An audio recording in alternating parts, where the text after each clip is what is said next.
मित्रांनो, सध्या वातावरणामध्ये बदल जाणवतोय. म्हणजे बदल याच्यासाठी की आता उन्हाळा सरत आलाय. साधारण 2 ते 4 दिवसामध्ये पावसाळ्यातला पहिला पाऊस पडेल असं शेतकऱ्यांचं म्हणणं आहे. शेतकऱ्यांचा असा ढोबळमानाचा अंदाज आहे. आणि तसं पाहायचं झालं तर वातावरणामध्ये सुद्धा तशाच प्रकारचे बदल जो आहे तो पाहायला मिळतोय. माझ्या मागे जर पाहाल तर हे बघा, काळे म्हणजे काळे ढग जमत आहेत. वातावरणामध्ये गारवा जाणवतोय. म्हणजे उन्हाळ्याचं जे ऊन आहे त्या उन्हाची जी हे आहे इंटेन्सिटी ती कमी होताना दिसते आणि वातावरणामध्ये गारवा किंवा मग दमटपणा आहे तो जाणवतोय. आणि याच कारणामुळे आम्ही थोडासा आल्हाददायक वाटावं म्हणून आम्ही इकडे बाहेर आलोय. माझ्यासोबत मित्रसुद्धा आहे बघा, संभाजी म्हणून नाव आहे त्याचं. पण आलोय असं सहज फिरतोय. तर फिरता फिरता मला एक आंब्याचं झाड दिसलंय. हे बघा, मागे आंब्याचं झाड आहे.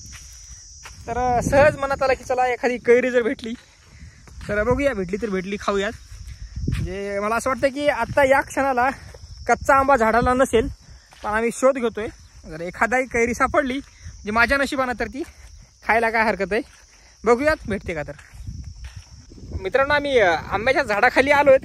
पण घोळा असा झालाय की आंब्याला आंबेच नाही आहेत. म्हणजे आंबा असा तुलनेने छोटा आहे, म्हणून मला असं वाटतं की याला एकतर आंबेच आले नसावेत किंवा आंबे आले असतील पण ते सगळे जे काय मालकाने ते उतरवले असतील. म्हणजे जे काय कैरी खायची इच्छा होती, हिरवी कैरी, ती इच्छा मला वाटतं अपूर्णच राहते. हे बघा, आंब्याचं झाड आहे पण त्याला काही आंबे नाही आहेत. असो, ये जो हमारी इच्छा है वो कभी तो पूरी होगी, कभी तो कुछ तो मिलेगा, करेंगे इसको भी पूरी. हे बघा, आंब्याचं झाड आहे. पण बाजूला बघाल तर सगळं काळशार वावर आहे आणि या वावराची सध्या मशागत वगैरे करणं सुरू आहे. पहिला पाऊस पडल्यानंतर रेगुट्या मारणं आणि रेगुट्यानंतर पुन्हा कापूस तूर वगैरे जे काय आहे त्याची पेरणी करणं हे सगळं सुरू आहे. आता नेमकाच एक शेतकरी होता. शेतकऱ्यानं त्याचं जे काही शेतामध्ये जी तयारी आहे, म्हणजे शेतामधलं तर कस्तन वगैरे किंवा मग काट्याकुट्या त्या फुकून देण्याचं काम केलं आहे. आणि आता जी शेती त्याची ही पेरणीसाठी, म्हणजे पाऊस पडल्यानंतरच्या पेरणीसाठी एकदम रेडी करून ठेवलेली. त्यानं सगळं काही रेडी करून ठेवलं आहे. जशी बोलणं झालं त्यालाही आपल्याला शूटिंगमध्ये घ्यायचं होतं, कॅमेऱ्यामध्ये त्याला काही प्रश्न विचारायचे होते, पण ते शक्य झालं नाही कारण की उशीर झाला होता. सूर्य मावळतीला लागलाय. हे बघा, मागे एकदम लालबुंद सूर्य दिसतोय. हा बघा, सूर्य मावळतीला लागलाय आणि त्याच्यामुळं तो शेतकरी जे आहे, म्हणजे युवक म्हणजे तरुण शेतकरी, तो म्हणाला की कधीतरी आपण या विषयावर बोलूयात, या विषयावर चर्चा करूयात. ठीक आहे, हरकत नाही, कधीतरी बोलू. पण सध्या आमचं कैरी खाण्याचं स्वप्न अपुरं राहिलंय. पण जो काही वातावरणाला जो काही गारवा आहे, जो काही आल्हाददायकपणा, जो काही फ्रेशनेस आहे ना, ती एकदम क्लास 1 आहे, एकदम सुपर आहे. मित्रांनो, बाय करणार होतो पण विषय असा झाला की मित्र जो मागे संभाजी आहे, संभाजीने सांगितलं की अजून एक मागे एक आंबा आहे. हा बघा, इकडे आंबा आहे. त्या आंब्याला आम्ही जाऊन बघणार आहे. तिकडे जर काय आम्हाला भेटलं खायला, म्हणजे आमच्या नशिबाला जर कैरी भेटली तर ती कैरी आम्ही घेऊ, खाऊ. तुम्हाला लाखोच भेटली तर. पण अजून एक लाईफलाईन वाढली, तिकडे आंबा आहे, त्या आंब्याला आम्ही शोध घेऊ. त्या आंब्यात काय असेल तर एखादी कैरी बघू आणि काढू. चला त्या आंब्याकडं जाऊया. तो बघा, याला आम्ही प्रयत्न प्रचंड केलेत पण काय आमच्या प्रयत्नाला काय फळ आहे ना. हे नुसते हिरवेगार आंबे दिसायलेत. म्हणजे आंब्याचं झाड दिसतं पण याला आंबा एक नाही. मला वाटतं आंबे, आपण आंब्याचे आंबे काढून टाकलेत. आणि मित्र म्हणत होता की पाऊस पाणी चांगलं नसल्यामुळे यावेळेस आंबे सुद्धा म्हणावं तेवढे अशी काय चांगले लागले नाहीत. चला नशीबच नाही फुटकं. हे बघा, आमचा शोध सुरू आहे आंब्याचा. हा मित्र आंबे शोधतोय पण आंबे काय सापडत नाहीत. आता तिसरा एक आंबा अजून त्यानं सांगितलाय, तो इथं जवळपास आहे. पण या 2 आंब्याला काय आंबे सापडले नाही, त्याच्यामुळे आम्हाला असं वाटलं की या तिसऱ्या आंबे पण काही शोधण्यात काही पॉईंट नाही. तिकडे पण आंबा सापडेल की नाही याची काही गॅरंटी नाही. पण बघू, जर मूड असेल तर तिकडे जाऊ, नाही तर राहिलं. मित्रानं सांगितलं आणि मीच त्याला फोर्स केला की चला तिसऱ्या आंब्याकडे बी जाऊ. 3 आंबे फिरलोय आम्ही, पण काही म्हणावं तसं आम्हाला सापडलं नाही. 3 आंबे फिरलोय आम्ही, पण काय आंबा काय नाही. आहेत आंबे, हाय आंबे आहेत मित्रांनो. शेवटी आंबे सापडले आम्हाला.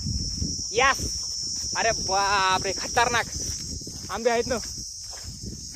आता आम्ही आंबे खाणार, हिरव्यागार कैऱ्या मायला जबरदस्त कैऱ्या. हे बघा मित्रांनो, आंबे दाखवतो तुम्हाला. तुम्हाला आंबे दिसतील की नाही काय माहिती, पण आंबे आहेत भाई. हा, आंबे आहेत, आंबे आहेत. आंबे तोडतो आम्ही आणि तुम्हाला दाखवतो नंतर. थांबा. हा, काढूत ना. आंबे शेवटी आमचे आंबे भेटले. खतरनाक. आम्ही जाण्याचा टाळत होतो पण शेवटी आंबे भेटले आम्हाला. कारण की आता शिराळ पडलंय सगळं, सूर्य मावळतीला गेला आणि शेतामध्ये कोण नाही. हे बघा हा मित्र, हे बघा मित्र वरती आहे आणि हा मित्र वरती जाऊन आंबे काढतोय आणि मी इकडे शूटिंग करतोय.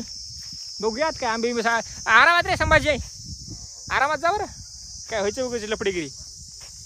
हे देखो आंबे मिलेंगे अभी. आणि संभाजी म्हणतोय संभाजी पिकलेत ना रे. हा माहीत नाहीत पण बघू आता, आंबे हातामध्ये आल्यानंतर कळलं आम्हाला. मित्रांनो हा संभाजी वर गेलाय आणि तो आंबे काढतोय. हे बघा पाडतोय आंबे, हे बघा आंबे खाली पडलेत. हे बघा नेमकाच पडला. शेवटी आमची जी काय मेहनत होती, जी काय मिशन होती ते आम्ही सक्सेसफुल करून दाखवले. आम्हाला भरपूर सारे आंबे भेटले. हे बघा खाली 1 2 3 4 आता 2 पडले बघा, 5 6 7 8 9 10 12 भरपूर सारे आंबे आहेत, भरपूर साऱ्या कैऱ्यात. हे भन्नाडपैकी खायचे आता. ताजे तवाने आंबे खाण्याची मजाच काय हो रे. हे बघा आंबा एकदम झाडाचा पिकलेला आंबा आहे नेमकाच. हे बघा हे बघा मित्र काढलेले आंबे पाडतोय.